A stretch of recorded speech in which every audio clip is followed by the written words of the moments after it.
Come in closer, look at this. It's amazing. Have a look at that.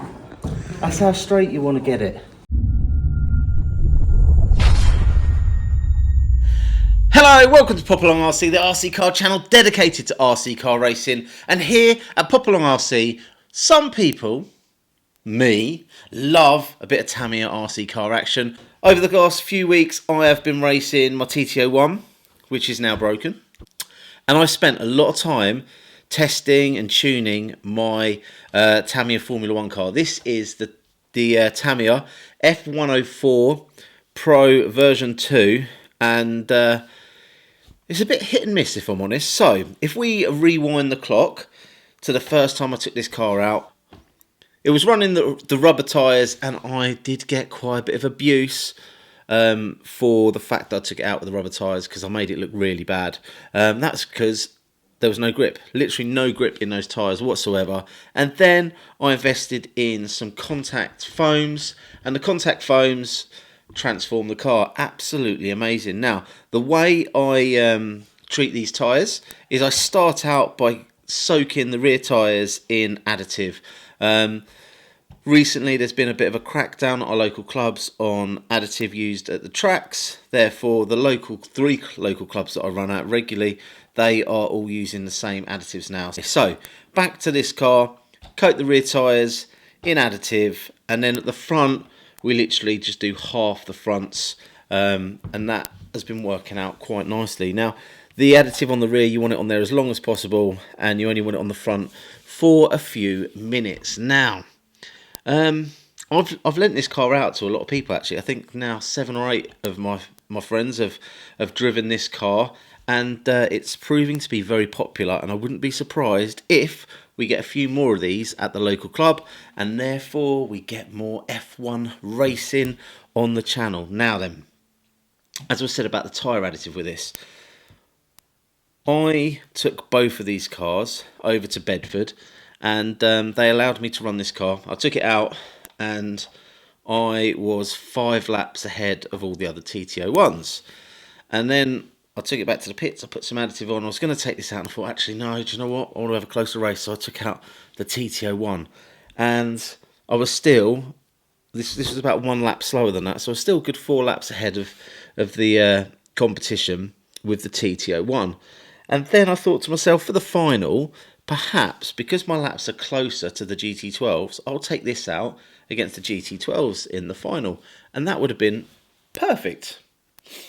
However, I'd put additive on these tyres, and because I put the additive on the front tyres, and I said you only want it on there for a couple of minutes, I didn't take the car out. So that meant the additive soaked in, and the additive had been on for nearly an hour.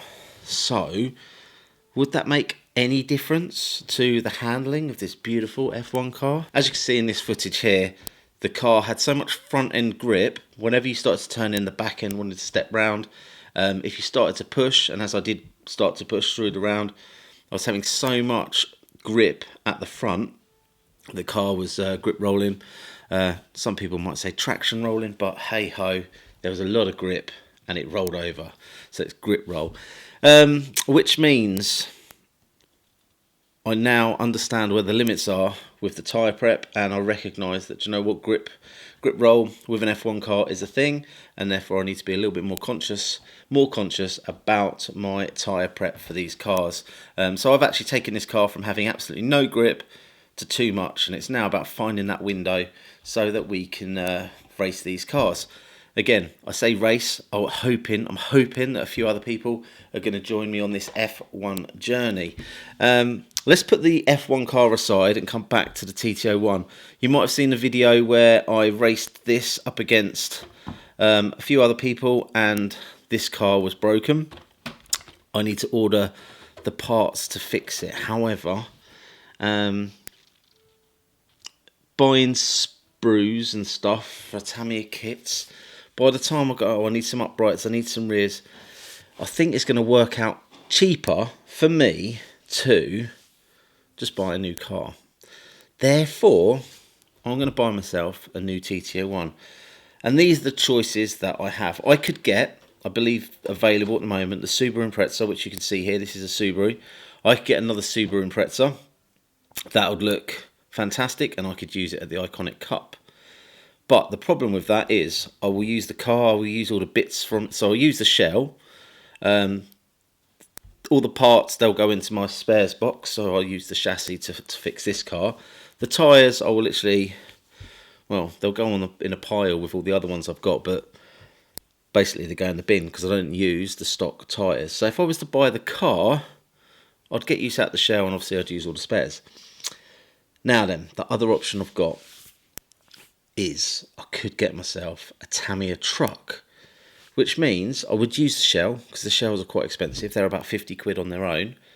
And I will use the wheels and the tyres because, well, you have to use the control tyres for those. And if you've seen the recent video I did about the Tamiya trucks and the expanding tyres, I'm in need of a new set of tyres. So what I'm thinking, I'm going to buy myself a Tamiya truck. I'm going to then use the shell, I'm going to use the tyres, all the parts for it are going to go into my spares box so I can rebuild this TT01 as it is. And that is why the flowers are here. I bought my wife some flowers to make her happy so that I can buy myself a new RC car. She seems happy. I will be happy when my car arrives, so it's all good as far as I'm concerned. Anyway, what would you like us to get on the channel next? Like, subscribe, hit the old ding dong bell, and hopefully we'll see you trackside soon.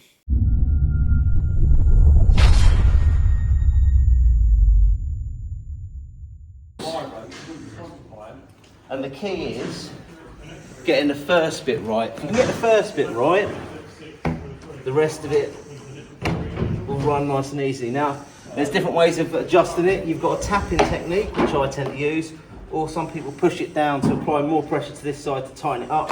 And what you're looking to do is try and keep this as straight as possible. The other way of doing it, rather than tightening this end, you can loosen the other end to try and make sure it stays nice and straight. So, going out a little bit on this side.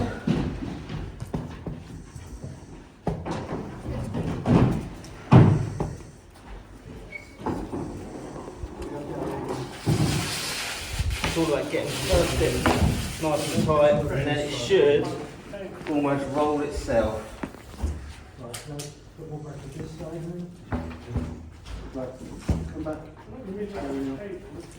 Come in closer, look at this. It's amazing. Have a look at that. That's how straight you want to get it.